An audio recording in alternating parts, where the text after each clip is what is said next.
Hey everybody, today we're going to talk about spaceship design because it's a big part of my game and I have to make it so that the players can create really good spaceships out of component parts.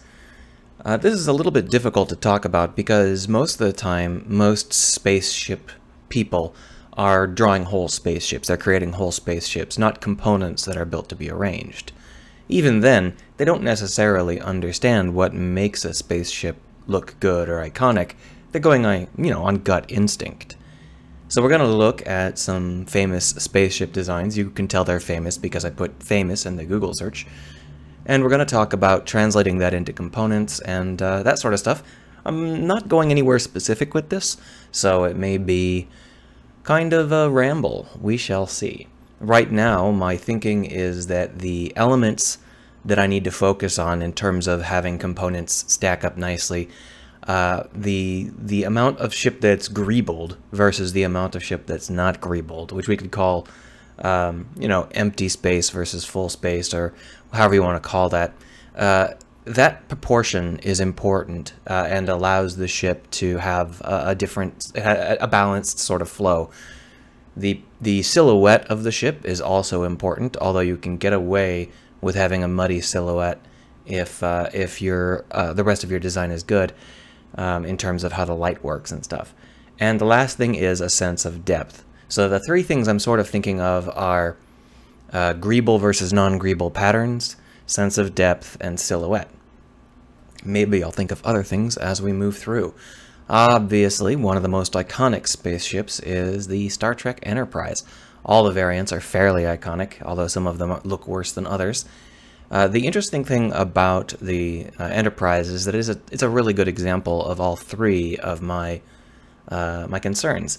This is a ship that has a good combination of heavily greebled and lightly greebled things. It's got a good flow of empty and full space, flat and greebled environments. It's also got a great sense of depth in that it's not just a hunk of metal floating through space. It's got a lot of curves, and there's stuff going on, and you can see other parts of the ship and stuff like that. It's also got a good silhouette, an iconic silhouette. So the problem is creating this out of components would be extremely difficult. You could obviously just have the components that you need to create the Starship Enterprise, but then you wouldn't really be able to create very many other ships. Classically, the way Star Trek gets around this is it has a bunch of ships, but they all fill this same pattern. So instead of having, saucer section, neck section, a nacelle, and pipe, instead of having those components and arranging them as you see fit, instead, this format is considered the golden format, and you just change out nacelle for a different nacelle for a different nacelle for a different nacelle, and you have the same basic layout. That works pretty well within the Star Trek environment. It works pretty well for Federation ships, at least. It does lead to some very samey designs, but that's fine since it's just one faction in one game. However, that's extremely expensive. Having to create hundreds of different saucers, hundreds of different necks, hundreds of different engineering sections, that takes a lot of effort. From my perspective, it's better if I provide simpler parts that can be arranged in compelling combinations. Also, my ships are good at moving. They're good at having pieces that bend and shift and rotate. So this sort of layout would be, a fixed layout would be a disaster. I need the exact opposite of that. This is not one that I am too familiar with. I don't know what it's from, but it's a second picture. This is interesting to me. I don't know why anyone would have chosen this as a famous ship. I honestly don't know what this is, the NESA Protector. Maybe it's a Star Trek vessel that's popular for some reason and maybe shot to the top of this particular search for some reason. But it's got the same sort of idea where it's got nacelles and a core body. The nacelles and a core body approach is very practical in terms of making your ship look unique, because nacelles have such a wide variety of configurations that they can be put into. This one I don't like the look of. It looks kind of like a cruise ship, you know, like a Caribbean cruise ship with some nacelles stapled onto the edge. The connection point here is very, very thin. I presume that because of the angle, this is not like a pipe, but it's like a sweeping bow-shaped arm that then goes out. Overall, I'm not convinced that this is a very good ship. The big problem with it for me is that it lacks a sense of depth and a sense of flow. I don't get a strong feeling that this is an actual ship. It feels like a plastic model, and that's unusual because plastic models usually feel like ships. Of course, here is everybody's favorite, the Millennium Falcon. This one I think has taken some damage. I don't remember whether it looked like... I guess it probably did, and I've just kind of optimized the surface in my head. The Millennium Falcon is obviously a famous starship. This one has a good combination of surfaces. Most noticeably, it has a world-famous profile. It looks great from above. You can instantly tell the Millennium Falcon's shadow. That's not going to be something that I can rely on for my player-created ships because they're going to be such a combination of elements. So I'm sort of downplaying the need for a unique profile. I'm going to go for a profile that is interesting because I'm going to shape the elements so that they create interesting profiles. But I'm not going to try and go for unique profiles just because that would be very, very hard. Instead, I am going to focus more on the combination of greebled and ungreebled and the feeling of depth. For this, you can see the feeling of depth is pretty strong. It's got a strong feeling of depth here, and of course the mouth and the shadow here. These are all created by having different kinds of raised elements, and of course they're revealed most strongly by the way that the sun falls on the ship. If the sun was pointed straight down, they would be much harder to pick out, except for the nose element. So the sense of depth that you get really does depend on how the ship is lit, and I think one of the secrets I'm going to be using is I'm going to be using a lot of lights on the elements of the ship that should be able to highlight the depth of a ship even when that ship is in the dark. That'll work very well because the ships that I'm going to be making are going to be able to flex and bend, and lights that are on the ship will quickly show how that flexing and bending happens. In terms of the fundamental way that the space flows here, the interesting thing about the Millennium Falcon, and this is something I've been thinking for a while, is it's got a combination of circular elements and linear elements. Not only are those elements circular and linear in terms of their basic form, but also in terms of the greebling. The greebling goes along these long elements and around the circular elements, which creates a nice set of cut-up spaces. I think that the Millennium Falcon feels a little bit too dense for my liking, but it was supposed to feel dense. It's supposed to feel like it's cobbled together. If you look at an unmodified version of this, it's not nearly as greebled, and you get a sense that there is some good flow coming off of these clean lines here and out here onto this clean element here, and then you got some greebled elements to help the flow in the back.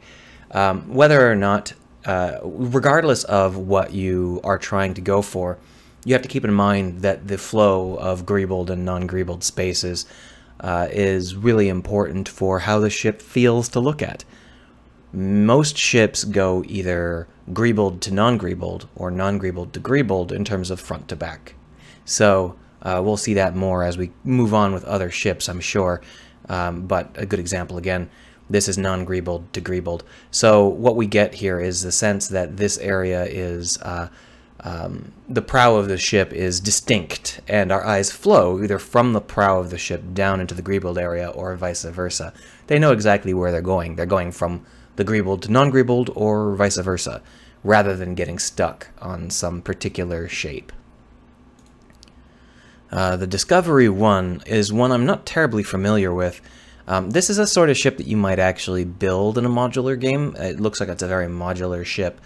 It's worth noting the sense of depth that you get out of having these indented areas here and here. The greebling is a little bit excessive from this angle, but from the front you would see the head of the ship is not so greebled, and it does give a good contrast. Don't know if I would have picked this as a famous starship. It's certainly not the most well-designed starship, visually speaking, but, you know, this one is one of my favorites. All of the various versions of the Normandy are great. I prefer the very first Normandy because it felt like it was alive and it had little limbs that could move. But in terms of the overall visuals, they all have the same basic feel, and it's a pretty good feel. This comes from the ship having to navigate atmosphere as well as deep space, so it does have flight wings and stuff. That's also always a very good, help. If we take a look at the Normandy in terms of greebled versus non-greebled, the biggest elements here in terms of the way that the lines of this ship flow are these heavy painted sections, and that's true of all of the different Normandies. It's less about actual surface elements and more about perceived surface elements through paint jobs. So I may end up using paint jobs to try and get that sense of flow. I don't know what the best approach to do that would be. Obviously, the I don't know if those are windows. They seem small for windows or just glowing letters. But either way, those are also really great. They appear only on a part of this ship, which allows them to be iconic.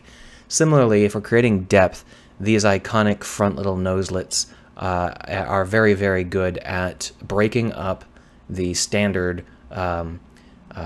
blunt-nosed ship design that we tend to get with spaceships. Obviously, these act as airfoils when necessary, and they keep the ship from bumping. If you're on landing or something, you can bump something away. So they have some kind of functional purpose, but I think that's probably just back-fitted. It's obvious that these were put here to break up the profile of the ship rather than to actually have function. They break up this profile by creating some depth. You get some nice shading differences and some nice depth in terms of the actual missing chunks of ship. From the back, the Normandy is equally impressive, although this particular picture doesn't show you very well. The engines have cages around them, and there are a variety of struts, depending on the kind of Normandy, a variety of winglets that come off and create depth. Winglets are a classic way to create depth in spaceships. In addition to winglets, you also see a lot of floating armor like these, and you also see a lot of cages.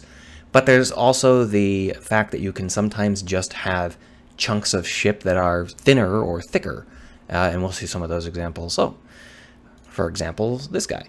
Serenity. The sense of depth that you get out of Serenity largely comes due to a combination of plating and narrow versus wide spaces. So rather than breaking up this profile with, something coming off of the nose, the Serenity tries to get its sense of depth out of actually having areas of the ship that are thinner and thicker. Obviously, it does have nacelles and stuff. To tell you the truth, I'm not a fan of Serenity's design. That is the name of the spaceship, right? Yeah, Firefly was the name of the show. I'm not a big, or the class of the ship. I'm not a big fan of the actual design here. It kind of looks like, I don't know, a turkey, but it does have some good greebling. The industrial look of the plating is always iconic.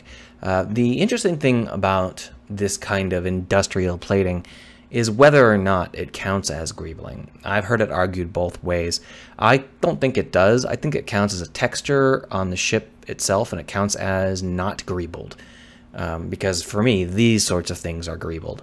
So you end up with details that non-repeating details are greebles, or repeating within only a tiny portion of the ship. But these kinds of generic background repeating textures, I don't think I'd ever count them as greebles. The layering that they get here by plating on like that is actually really interesting, and I've been thinking about the best way to do that with my ship components, and there's a couple of different approaches. One is I could bake that layering into any given ship component, so you put down, a crew area or whatever, and it would have the plating already built in. Another option is I could have people slap down plating, but if they did that, then the plating would have to be shaped very carefully so that it would fit properly over the various other elements, depending on how you did it. And how would it fit over itself? Like, could I stack armor plating and it still looks right, or not? It's a little bit complicated. Another option is to have the clipping allowed. So you would put down a cargo crew element, for example, and then you would put down a huge block of armor plating that clips through, and the top of the block is the armor plate that shows. and that's not too bad. It does have some drawbacks, but it's viable, and I might have to do something like that. This is, I believe this is one of the runabouts from, oh, what's the name of the show? Oh, crap. Is it Blake's? I don't remember. It doesn't really matter to me. I don't like this design. It feels very, very clunky, but it's supposed to. It was put together to feel clunky, at least if it is what I think I am. What I think it is. Here's one of those comparison charts. I thought about using one of those comparison charts, but I didn't like the idea because they're all side shots. This one isn't so side shotty, so we can get some good details out of it. That said, these diagrams actually bleed away most of the uniqueness in how these ships actually look by flattening the colors without having any sort of you got to replace the colors with something if you're going to flatten it down like this. Now, by colors, I'm not talking about colors. I'm talking about lighting. Now, the problem is there's no shadows, for example. Now, the problem is that this kind of flat look is not necessarily bad, but you have to design your ship around that flat look. And none of these ships are designed around that flat look, so most of them end up looking pretty bad. The eye doesn't know how to flow because all of the details that would have guided the eye are missing. Those are the depths of the ship, the things that create depth. You can think of them, if greebling is high definition eye guidance, the depth is medium definition eye guidance, and the profile is low definition eye guidance. So they've got the greebling, but they don't have any of the sense of depth, so it's hard for us to get the impact of these ships. Our eyes can see the details, and they can see the overall shape, but they can't see anything in between. At least that's how it is for me. For example, this here is just an indistinct blob. Even this has a really good shape, but the eye doesn't really flow as well as it does if you get that sense of depth, those shadows. This has some of the shadows intact. It probably looks the best out of these larger vessels, but it's certainly not the way I would have chosen to present them. Here's a famous one, which we're not going to talk too much about because it is done just as a joke. It's the Spaceball spaceship. Here's the Daedalus. So these industrial ships come and go. I don't believe they've ever gone out of style. They're in their constant background hum. It's a real challenge to make industrial ships feel like they are interesting as ships. Most of the time, this industrial design is done to tell the player how they should feel about the ship, but it doesn't really go into detail about how the ship works or how the ship should be used or any of that. It's just like, okay, I'm seeing this ship and I know we're in an industrial setting. There's going to be like steam pipes and shit. People are going to be wearing dirty overalls and cursing at the machinery, which is fine. Ship as a setting piece can go either way. You can have the ship be the important part, or you can have the setting be the important part. And in this case, it's pretty clear that the setting was the important part. That's the whole point of the Aliens franchise, which I think this is part of. Although maybe I'm misremembering. Either way, the Aliens ships look a lot like this. Now, in this case, it's pretty clear they took a lot of inspiration from aircraft carriers. That's pretty common with these kinds of industrial spaceships. But once again, I have a problem with this sort of design because it doesn't lead the eye. The greebling is a little unclear. And the shadowing is really muddy. So the sense of depth here is too out of control. There's so many different shadows going on that I can't actually tell what I'm actually looking at. The biggest problem I have is this light here, which is presumably a shipboard light, is actually lighting up an interior surface on the underside of this ship. But that makes it difficult for me to tell what's going on with the light that's coming down from above. Similarly, the only greebling that really catches my eye are these flat elements, and this sort of thing here just seems like a mess. So it might just be the angle this was taken on, but it's not a ship I would like to see. Here's a classic one.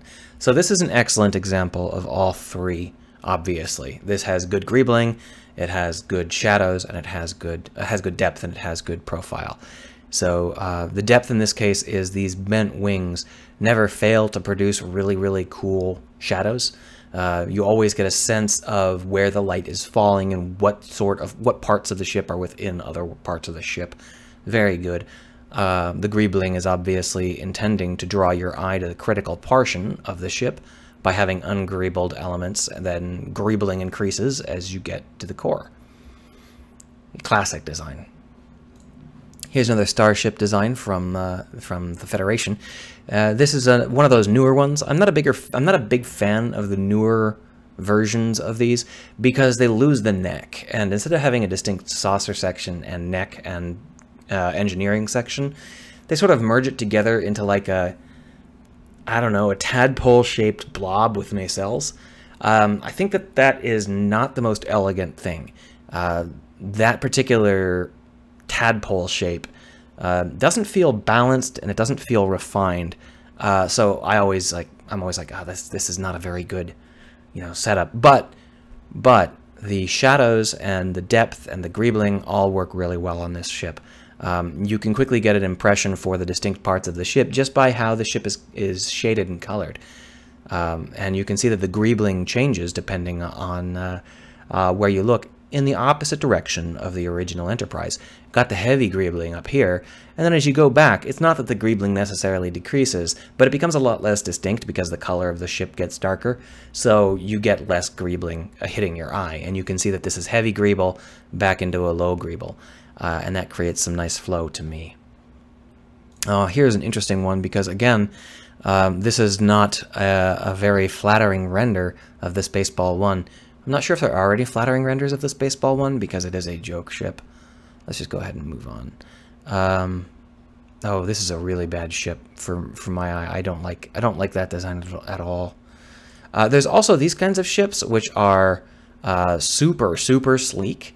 And that is really cool. I would love to be able to allow the player to build ships like this, and I could because you can just distort meshes, but the amount of effort required to come up with a visual that works is really, really high. If you've ever tried to design very, very sleek, simple ships, you know that it is incredibly difficult, especially when you're just doodling them because it just looks like a blob on the page.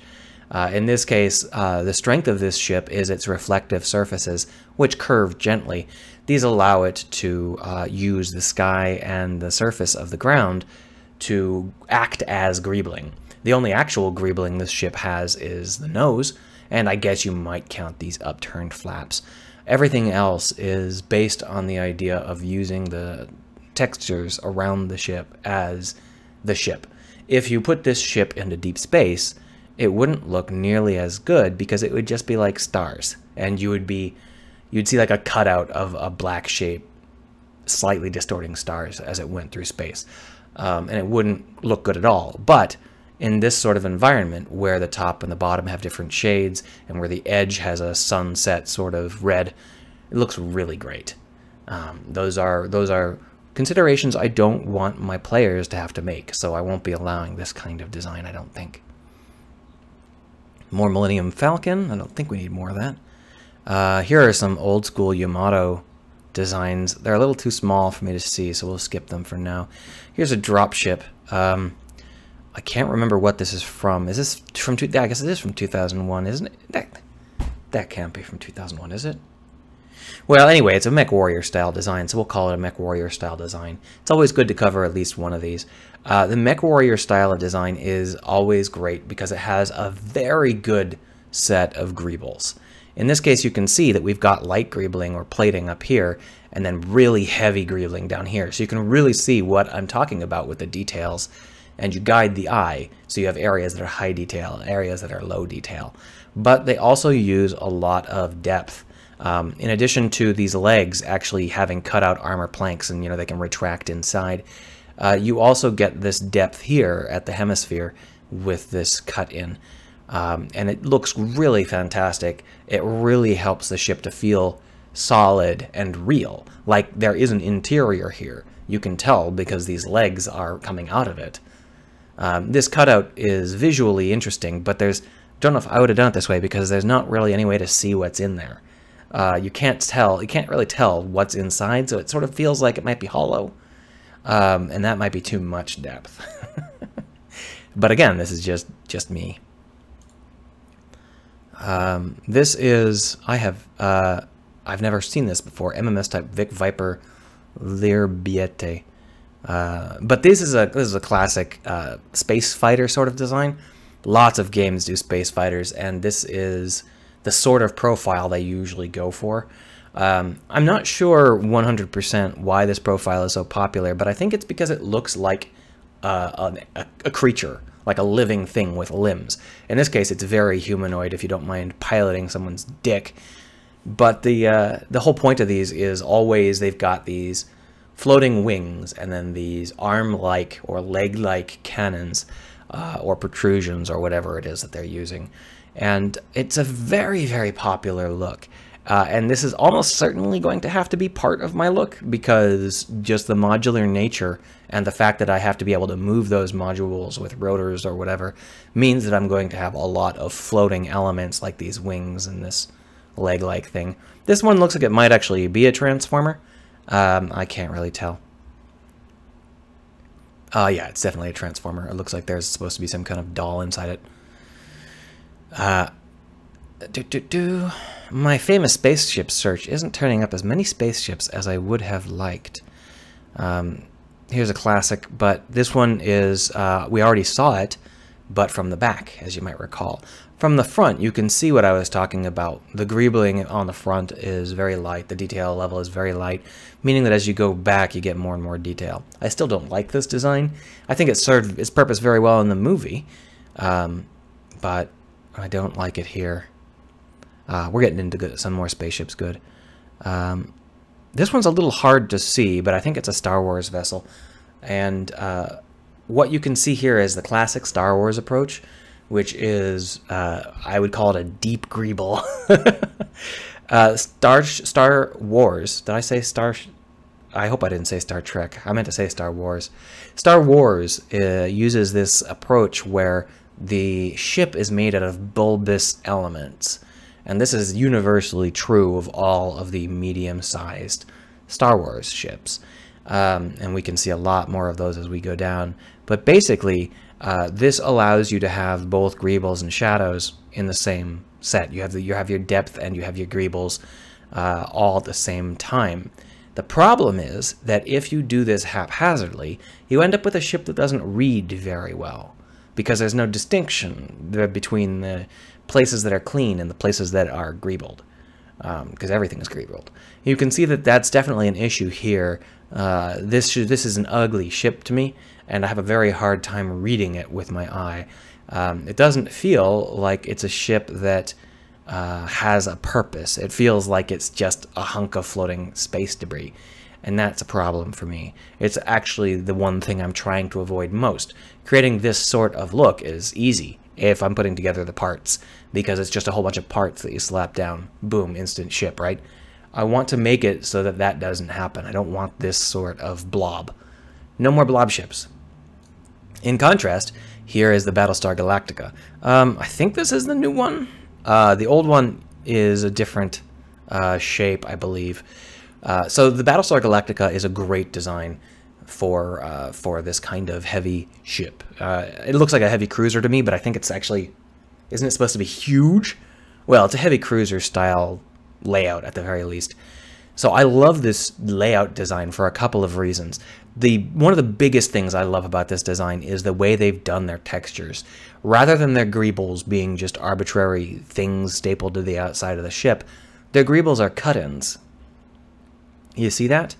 So those ribs are playing the role of greebles, and I think that is a fantastic way to do it. It really draws the eye perfectly well, and it allows you to do some clever stuff. So here, for example, the greebles cut away to show you what are either maneuvering engines or weapons. I don't know which. And then, of course, they're plated over sometimes for the grungy look of the battered Battlestar Galactica. Now, in terms of depth, that's mostly created by these heavy nacelles, which I think there's a docking bay in there. You just can't see it very well in this picture. And, of course, there is also a sense of depth from the rolling of these engines. The profile here is gentle, but significant enough to give us a sense of depth. The other thing that gives it a sense of depth is this cut front nose, where we've got some below and some above. That sort of cut is very strong in terms of creating a sense of depth. This is, all told, a very, very solid ship design, and if I could have a ship design like this come out of my game, I would feel very, very happy with it. There are some difficulties getting this sort of thing to work in a modular system. One of the biggest difficulties is that these armor plates, this nose here, has a descending size. So that means that as if you use a single element over and over and over, you can't really get this kind of slope. I can fake that kind of slope using a mesh distortion system, but that makes things a little bit more difficult. I can also, manually put these slices in, like, oh yeah, here's the front small slice, here's the medium slice, here's the large slice. But then they can only be used like that. They're not really adaptable enough to be used in other situations. Like I couldn't do large, large, large, medium, large, large, small or something. It just would look bad. I might have to do some kind of combination of setups. I can use blend shapes to allow the player to adjust the exact pitch and shrinkness, taper of the plates, and then cast that into a mesh, a permanent mesh. But it adds difficulty. Every single time you have to do something like that, it adds difficulty, both to the player and to the developer. So that's one of the main concerns I have with how to create a good modular ship. Another answer is I could reshape the ship based on a simple reshape, like gravity element, like fake element that pulls the ship. So you'd put together, for example, you'd put together the Battlestar Galactica, and it would just be the same. It would just be this square nose, right, all made out of this plate. And then at the front, you'd just go ahead and you'd put down like a grabby hand, and you'd crush it, and it would automatically pull the nose down into this kind of shape. That runs some risks here and there in terms of having things that don't end up working out well, like rooms on the inside, they get crushed or whatever. But in terms of it looking good, I think that's probably the best way to do it, and I may have to do it that way. We will see. Still, excellent design. We got a lot of elements that aren't really spaceships in this search. I know that there are lots of famous spaceships. I'm not sure why we're having such a hard time looking up more than just the 3 or 4 that we've seen. Let's go ahead and search for spaceship minus chart. Alright, so here's some more spaceships. I'm actually not sure what all these spaceships are. So this has a really good design. I don't know what it is, but this is a really, really sharp design. I like it a lot. It's got a great sense of depth and greebling. So the heavy greebling here in this no-nonsense, I guess it's a construction section, is really fantastic. It really allows the eye to be drawn from the nose down to the more complex areas, and it gives it a really good sweeping feel. In addition, the depth that's created by having these be popping out of the midsection, while the midsection actually is quite small, like a wasted-in midsection. That's really strong. The depth created by these cut-ins here and here and here is also really good. But without this larger cutout, that wouldn't be enough. You need to have several layers of depth. The profile is obviously pretty good too, certainly good enough for my needs. So this is a really, really strong design. But I'm not sure that it would work very well for my kind of ship because there's no moving elements. I mean, maybe these elements here like whirl around or extend or something, but the ship itself is just a solid plank of metal. And that might not work for my needs. So we will have to keep that in mind as I'm developing these ships. I might not be able to get something that looks like this just because it's too stiff. We'll see. We'll see. This is a good one. So this is hard to tell what's going on though, because of the angle that it's taken at, and also the light is shining directly in my eyes. But I'm always a sucker for these ribbed noses. These noses where you get a band of color around the nose, and then the ship starts. That's a really, really great way to tell people that this ship starts here. It's got some very similar lines to the Battlestar Galactica in terms of cutout nacelles with something lit on the inside, and then some, gentle bulges for the back. But unlike the Battlestar Galactica, this one doesn't have that nice greebling, the cutout ribbed greebling. Instead, it's got classic greebling with the industrial framing and the industrial ribs. That's not too bad. Industrial ribbing is certainly something that I could do pretty easily, and it would go well with cutout greebling. It would go well with the ribbed cutouts. So I could do both fairly straightforward. I'd like to see this ship at another angle, but maybe some other day. Here is the quote-unquote futuristic spaceship. This is a standard design in terms of how it looks. Putting aside all the blue lines that are pointing everywhere, you can see that it has a simple flow from large to waisted in and then to a nose. But what really makes this sort of design, or breaks this sort of design, is what pulls the eye along this neck.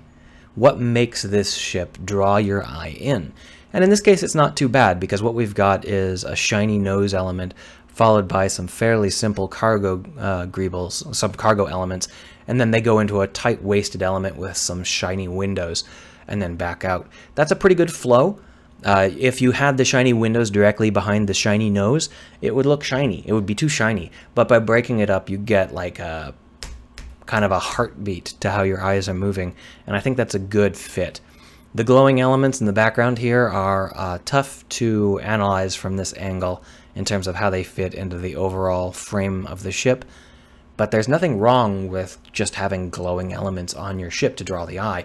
The problem is if those glowing elements draw the eye too much, then you're going to have a ship that is only made out of the glowing elements and everything else fades into the background.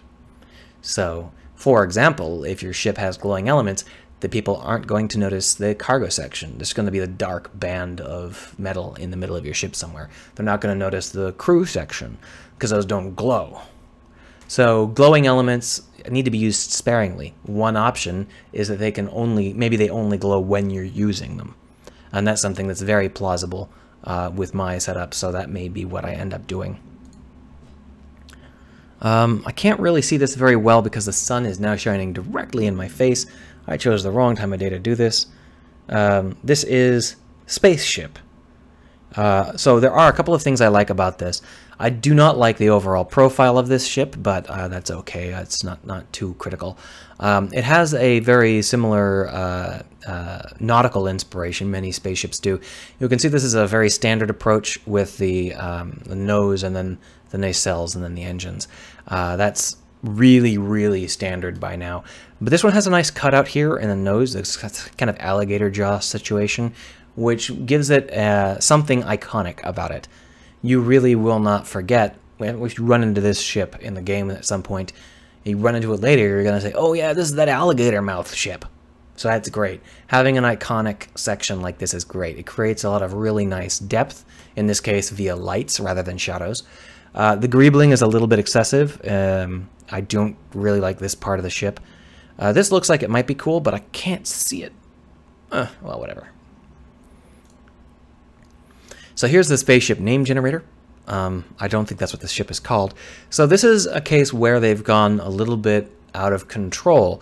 This might have been automatically generated, I'm not sure. But when you're talking about getting your greebles and your depth working, this is what you get if you just kind of use parts willy-nilly. I'm very used to seeing this kind of ship because when I'm putting parts together for my ships, this is not an uncommon appearance. The reason for that is because my parts tend to combine into very samey segments. So, for example, this ship would be so much nicer, like twice as good, if this didn't have any greebling on it. If this area here was just like flat textured or very, very simple, lights or windows or something, instead of this complex greebling they've got here, this complex plating, the eye doesn't really travel very well across this ship because there's not enough ungreebled space. There's not enough flat texture. And that is a serious problem when you're doing this kind of design work. It's also a serious problem in the other direction. There are lots of cases where using a modular system results in an ungreebled ship, because the modules might be packed in such a way that the greebles are not visible, or you didn't put them in, or some other situation, and you end up with a ship that doesn't have anything to draw the eye in the opposite direction. The depth here is marginally good, but it doesn't flow very well. This weird prong here is bizarre, and these nacelles followed by these nacelles followed by these nacelles. It really does feel like a ship where they just put everything onto the ship. It's like, yo dog, I hear you like nacelles, so I put some nacelles on your nacelles so you can nacelle while you nacelle. You don't need to have this much complexity to give your ship depth. A much simpler setup will work, and that's something I have to really remember when I'm building my components. So we will see. I do like this part here, where the ship actually has a floating element which attaches to the nacelles. I think that is inspired. That's very good. Here is a carrier concept art. And this is a classic design. It's old school. You can tell, in my opinion, there's one way to tell if something is old school design or not, and that's if it's got floating midship nacelles. Those floating midship nacelles have gotten super common. If you see an industrial ship that doesn't have floating midship nacelles, congratulations, that person is is bucking the trend. I think that this kind of visual is fine. Sometimes the floating nacelles are too much, and they definitely would have been here. If the ship had floating nacelles, it would have broken up this nice line, and your eye wouldn't have flowed quite so naturally. Or they would have had to radically change their depth and greebling in order to get it to flow naturally. This ship has some really good depth and greebling. I'm actually quite impressed by this spaceship by Addit 1001. I'm quite impressed because it has a lot of really good elements to it. First off, the depth is really good. This spinal depth here, the depth off of these guys here, and of course these ribbed cutouts for small amounts of depth.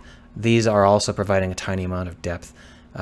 Those are all good hull depth elements. There's also the shadows here, created by this weapons cut in, and this large, chunky tail element here. Those all give us good depth. Some of those are surface level depth stuff, like this cutout here, and some of them are profile level depth stuff, like this tail here. It works very well. I especially like these cutouts. I'm not sure, or these bars rather. I'm not sure what they are, but they look great. The greebling is nice. You get this nice clean nose, and then the greebling increases as you go backwards. Classic way to do it.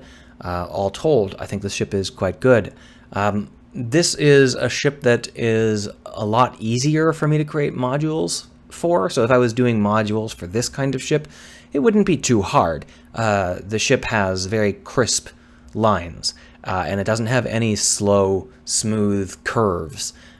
This nose here is at a specific angle, and these are all flat. These are all flat. So there's no organic curves to this ship. That said, I would really like it if I could put some organic curves. So I'm going to have some kind of mesh manipulation going on. Got to, in order to make it look good. No, I don't like these.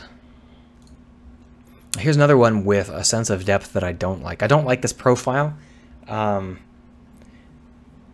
These front-heavy ships are just not my style. I don't know. Maybe it's just something that I have to get over. Compare that to this, okay? This is also something that's got a big nose, but it's got a big ass, whereas this has just got a big nose. So it feels unbalanced. Just something about how humans perceive stuff, at least this human. I feel like if your back end isn't large, you're not making much headway. Now in space, that's not necessarily true. There are lots of ways to make headway in space, but I think I'm going to try and keep to that doctrine. Anyway, this here is the Interstellar Escort Frigate spaceship, and you can see that it's got a rather classic set of lines. This is something that's not done very often anymore, this kind of just giant head and then narrow neck and then back to some giant engines.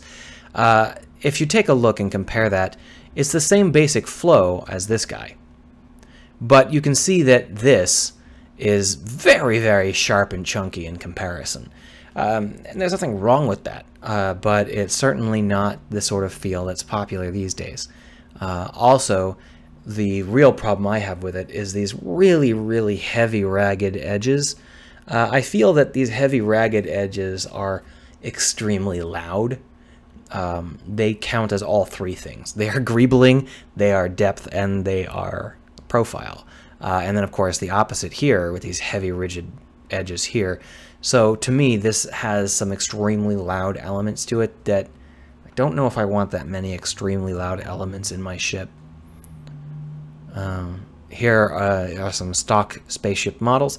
You can see that these are the fighter models that I was talking about, where they got these organic limb-like projections coming out everywhere. Some of these heavy ones don't. They're quite good looking too. That's probably worth getting. I think I actually own that asset. If not, I own an asset very similar to it. Oh, this is a lovely little ship, isn't it? So this is an interesting one because it doesn't have an obvious cockpit. It's the place where the cockpit normally would be is missing, and it's got some kind of radiator or roll cage there instead. But the lines of this are a classic set of lines. I think that these are probably the cockpits, but I'm not 100% sure about that either. These giant engines with the intakes are ridiculously silly, but they're fun. And in many cases, these sorts of ships might actually have a reason to have something like this, whether it's a reverse thruster or a shield generator or something. There's something about how we interpret this sort of visual, whether it's because we like cars or jets or what, but having a forward-facing quote-unquote intake makes the ship feel faster. Don't know what it is, but it's certainly worth remembering. The overall lines of this feel pretty good to me. I like the way that it has this is greebling here, but it also gives you some sense of depth at the biggest points. These giant cutouts are great because they provide this dark internal area which contrasts so nicely with the rest of the ship. The reflections add a lot here, and again, like that shiny ship we talked about at the beginning, I'm not sure how good this ship would look without those reflections. Since I don't plan to have that kind of reflection, it's a tough sell for me. So here is an example of a ship that doesn't guide the eye well enough. I can't really tell what's going on with this ship. So I want to avoid this kind of situation. And this is a pretty common problem when you're doing modular ships, because your modules might be more or less all the same size, and the player's like, nose module, bridge module, cargo module, landing module, engine module, maneuvering module, and it's just like a stack of modules that are all basically the same size and the same greebling. So that's what I am trying to avoid with my setup. Here is the Nostromo? No, that can't be the Nostromo. No, this is not Alien with a capital A. This is Alien, just a generic alien vessel. I mean, maybe it's from a later movie, but it's not the Nostromo. I was hoping to find a picture of the Nostromo, but no dice. This kind of super organic look is neat. It would be very hard for me to replicate using modules, at least first generation. Maybe later on I could figure out a way to do it using advanced mesh manipulation techniques. The problem isn't manipulating the meshes, it's letting the player manipulate the meshes. So here's a fun one. It's got the same basic layout as the one we just saw in terms of the visual of the image, but the ship is quite different, and it has a much less organic feel to it. But it has these wonderful curved elements that lead into straight elements all around the ship. That is a really good look, and I may steal that quite a bit. The depth that is created by these floating elements is really great. It's really strong. And of course the eye gets led fairly quickly back here. I have some questions about the amount of detail being used. I think that it's a little bit indistinct, but it's also using different kinds of eye leading. The brightness on the bridge here and back here at the engines is obviously intended to draw our eye, as are the midtones here. So rather than using greebling, they're just using flat-out lighting. That's something that you can do in a painting, but it's much harder to do in 3D. I mean, if you were like arbitrarily moving ships around, if you've got a 3D scene where you're setting things up specifically, that's much easier. Here's a cute little ship. This is I think it might be an official like corporate visual. I don't think this might be put together by Lexus specifically. Apparently it's not popular. This guy says that it looks terrible. I don't think it looks terrible at all. This sort of organic line is super hard for me to do with modules, though, so I won't be able to replicate it. Not anytime soon. This is one of those organic ships, like I was talking about. Lots of these organic ships have fun elements to them, like these mandible-style nose armor plates, and this sort of plated surface mount stuff. But what really gets me about these organic ships is that they always have some cool lighting elements. These lights here, and this spotlight here, and these lights here, all really accentuate how this ship is supposed to look. And in the end, when you're just glancing at it, what you really see is these elements up here are the unshadowed elements, and these elements back here draw the eye as highlighted shadows. So there's a good flow of your eye, and I may do that as well. The difficulty is how you create these shadowed areas when you're doing a modular set of pieces. And that's something that's difficult for me to conceptualize, but I think it involves having elements that are going to be on the outside, and then elements that can be less outside. So tucking things inside or underneath other things is going to naturally create this kind of visual. That's opposed to having modules that have hollows in them. If your module has a dent, you know, a hole in it, then that hole is permanently part of every ship that ever uses that module. And that's a little bit overly aggressive, and it really limits how that module can look, because you can't use it in an ungreebled part of the ship.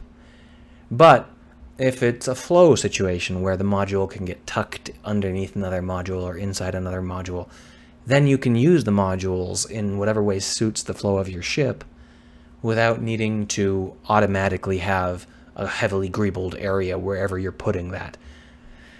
So basically, I don't want my engines to be high greeble or low greeble. I want them to be whatever level of greeble you want them to be. Similarly, I want the nose elements to have whatever use you want to have them in terms of being high greeble or low greeble, deep or shallow. And this is why I've been spending such time thinking about this stuff. Anyway, I could go on forever, but my voice is getting a little bit sore, and I think this is like an hour long. Yeah, an hour of me yammering about spaceships, so I should stop. But first I want to talk just a little bit about this style of spaceship. This isn't anything famous, it's just some random spaceship guy. But this is a very, very common look for modular spaceships, because these are clearly modules. We have several kinds of things here that are all bad. Bad for me, not necessarily bad for the person who made this ship. One is these repeated core circular elements. These core stack elements like this, they can't look unique. They're always going to produce the same visual because they always have to be arranged in the same way. Using disks is a bad idea unless that disk is small enough that it can play as a component on a larger object. Your core elements should not be disks like this because that really limits how the player can use them. Moreover, if they're disks like this, that means that the greebling on the disks is going to be whatever you make it, and that's going to be very difficult to put into the overall flow of the ship. So I would avoid disks like this. The other option here are these long bars. These are decorated bars, or decorated cylinders. These decorated cylinders are also very, very popular. Here's another decorated cylinder. Decorated cylinders have the same problem. They have a specific level of decoration. So you can't just use them wherever you want because it'll always interrupt what your intended flow is.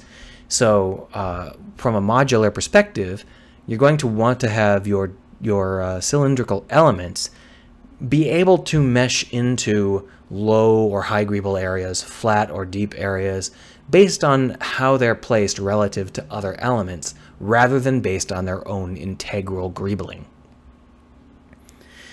Also, these square elements here, they don't fit into the overall profile of the ship because these circular elements contrast really aggressively. It makes it look kind of iffy to me. I don't believe I would want to mix circular and square elements quite so aggressively, which is a reason to avoid circular elements, because the circular elements are much less adaptable. So for example, these here are also circular elements, these decorated cylinders. I can make them cylindrical, but it might be better if they aren't. It might be better if they are like off-kilter tapered boxes or cylinders that are buried in a mounting framework that's not cylindrical or something similar. That way they can get along better with anything square that I happen to put into the ship. I think that those are all of the important points I was trying to go over, trying to inspire myself to create some good modules. I'm going through art direction passes at this point, trying to figure out the look I want out of my game, and it's hard. But I think that I have settled on the shapes that I want. I just have to figure out on how I want them to actually look, which is a lot more complicated than you might think. There are a lot of options. Anyway, if you've watched this far, you are really dedicated to spaceships.